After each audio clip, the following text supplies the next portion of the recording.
यदि आपको ये 9 संकेत मिलते हैं तो आप कोई साधारण मनुष्य नहीं हैं। इस संपूर्ण विश्व में सर्वशक्तिमान महादेव ही है और उनकी इच्छा के बिना एक पत्ता भी नहीं हिल सकता है। यह बात समय समय पर सिद्ध हो चुकी है कि ईश्वर प्रत्यक्ष रूप से भले ही दिखाई ना दें, लेकिन अप्रत्यक्ष रूप से वह इस संसार के कण कण में बसे हुए हैं। यह बात भी सत्य है कि हम में से कुछ लोग बहुत भाग्यशाली होते हैं क्योंकि उन पर ईश्वर की विशेष कृपा होती है और कुछ ऐसी शक्तियां उनके आसपास हमेशा विद्यमान होती है जो हर समय उन्हें सही मार्ग दिखाती है और हर मुश्किल में उनकी सहायता करती है। यही नहीं, यह ईश्वरीय शक्तियां कुछ ऐसे व्यक्तियों को चुनती है जो खुद भी सही मार्ग पर चले और दूसरे लोगों का भी सही मार्गदर्शन कर सके तथा उनकी सहायता कर सके। लेकिन हमें कैसे पता चल सकता है कि किन व्यक्तियों के पास अलौकिक शक्ति है या कौन से व्यक्तियों पर ईश्वर की कृपा है? तो आपको बता दें कि हमारे प्राचीन ग्रंथों में कुछ ऐसे संकेतों के बारे में बताया गया है जिनसे हम यह समझ सकते हैं कि किन व्यक्तियों पर ईश्वर की कृपा तथा अलौकिक शक्तियां हैं। तो चलिए जान लेते हैं उन संकेतों के बारे में। पहला संकेत, जिन व्यक्तियों के अंदर काम, क्रोध, ईर्ष्या, मोह, माया, लोभ तथा अहंकार जैसी भावनाएं नहीं होती, उन व्यक्तियों पर ईश्वर की विशेष कृपा होती है। ऐसे व्यक्ति व्यभिचार नहीं करते, उन्हें क्रोध नहीं आता या अपने क्रोध पर काबू रखना आता है। ऐसे व्यक्ति अपने मुख से कभी गाली गलौज नहीं करते। ऐसे व्यक्ति अपने मन में ईर्ष्या की भावना ना रखकर दया और प्रेम की भावना से दूसरों से पेश आते हैं। ऐसे व्यक्ति संतोष वृत्ति के होते हैं, यानी कि उसे किसी भी वस्तु का अत्यधिक लालच नहीं होता है। उसे जितना प्राप्त होता है उसमें वह स्वयं को संतुष्ट मानते हैं।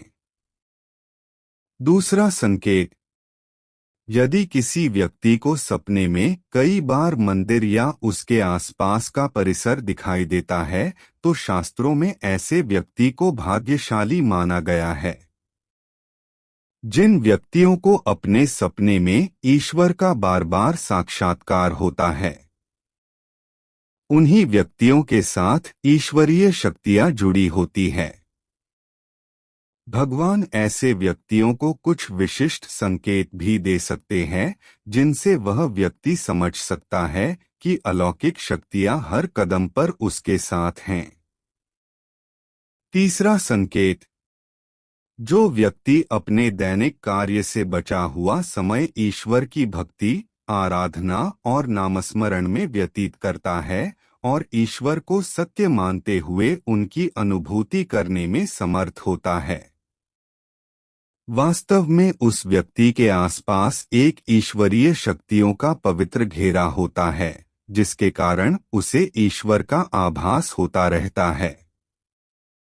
चौथा संकेत, जो व्यक्ति समाज के प्रति अपना दायित्व समझते हुए सत्कार्य और पुण्य के काम करते हैं तथा मुसीबत में फंसे लोगों व गरीब और लाचार व्यक्तियों की यथासंभव सहायता करते हैं।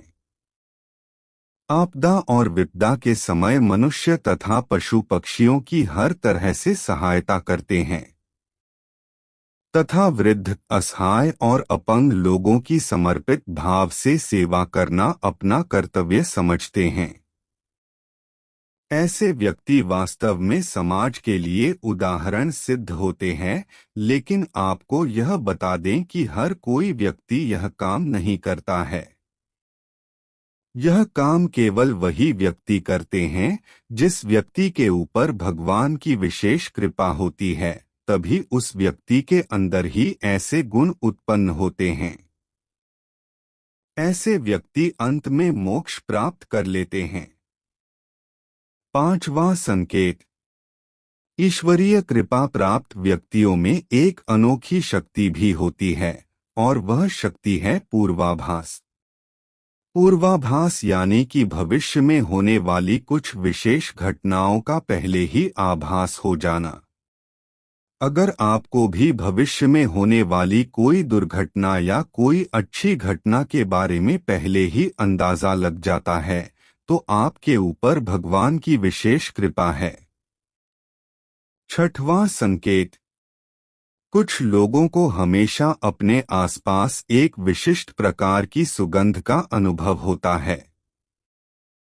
हमेशा सुगंधित फूल, अगरबत्ती, धूप या कपूर जैसे पवित्र सुगंध का झोंका सा हवा में तैरता हुआ महसूस होता है, तो यह उसके आसपास ईश्वर की उपस्थिति का संकेत तथा देवी देवताओं का आशीर्वाद होता है। सातवां संकेत, ईश्वर का समय यानी कि ब्रह्मा मुहूर्त सुबह 3:30 से लेकर 5:30 या 6 बजे तक का समय होता है।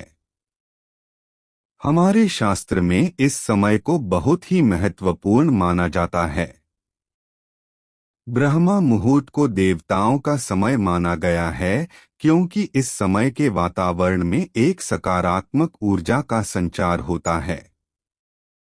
यदि किसी व्यक्ति की नींद प्रतिदिन ब्रह्मा मुहूर्त में अपने आप ही खुल जाती है और वह व्यक्ति अपने अत्यंत प्रसन्न चित्त से अपने नित्य कर्म से निवृत्त होकर ईश्वर की आराधना करता है और उगते हुए सूर्य को अर्घ्य देता है, तो ऐसा व्यक्ति निश्चित रूप से ईश्वर की इच्छा के अनुसार ही ऐसा करता है। उसे ऐसा करने के लिए ईश्वरीय शक्तियां प्रवृत्त करती है, यानी कि ऐसे व्यक्ति पर भगवान की कृपा बनी हुई है। आठवां संकेत, कई बार हम किसी मंदिर या धार्मिक स्थल पर भजन कीर्तन या कथा सुनने जाते हैं। कितने भी सुंदर भजन हो या कितनी भी अच्छी कथा हो, बीच बीच में हमारा ध्यान भटक जाता है और हम कभी अपने घर के विषय में, कभी अपनी किसी समस्या पर या फिर अपने आसपास बैठे लोगों का विचार करने लगते हैं। लेकिन कुछ लोग ऐसे होते हैं जो भजन कीर्तन या कथा सुनने में इतने लीन हो जाते हैं कि उन्हें किसी बात का होश नहीं रह जाता। उन्हें बस अपने आसपास पवित्रता का एहसास होता है और बहुत ही शुभ ध्वनियां सुनाई देती हैं। तो ऐसे व्यक्ति का साथ निश्चित ही अलौकिक शक्तियां दे रही हैं।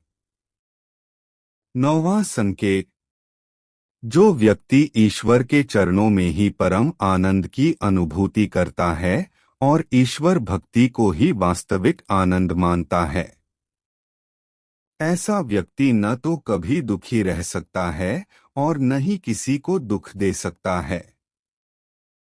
ऐसे व्यक्ति का मन और मस्तिष्क हमेशा शांत रहता है, जिससे वह कभी भी सत्य व सदाचार के मार्ग से विचलित नहीं होता।